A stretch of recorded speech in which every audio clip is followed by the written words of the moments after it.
I thought I was an amazing salesperson 5 years ago, but realistically, I was just taking a bunch of orders, right? It only took one sales meeting that went sour to think, actually, I'm not very good at this. And I then went and got help. I'll tell that story in a minute. It's quite a funny story.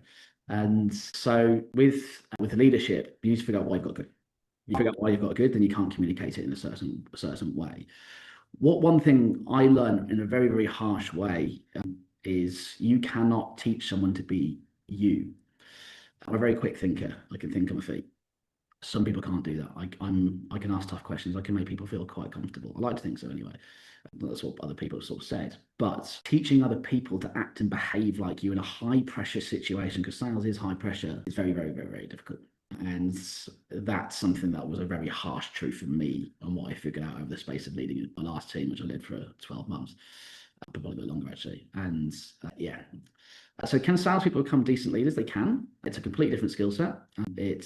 You have to go back to the drawing board. You have to think about why you've got good. You have to think about what you're looking for, and you have to think about the fact that whoever you hire or whoever you're in charge of isn't you.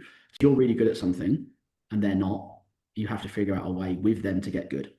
And that might not be your way. They might have to figure out their own different way. It might, I know with my cold calling techniques, for example, not everyone's comfortable with calling a complete stranger and telling them it's a cold call and they can smash the phone or throw the phone out the window or whatever joke I tell. I think I said something to someone yesterday. I said, do you want to block my number? And, not everyone's comfortable with that, right?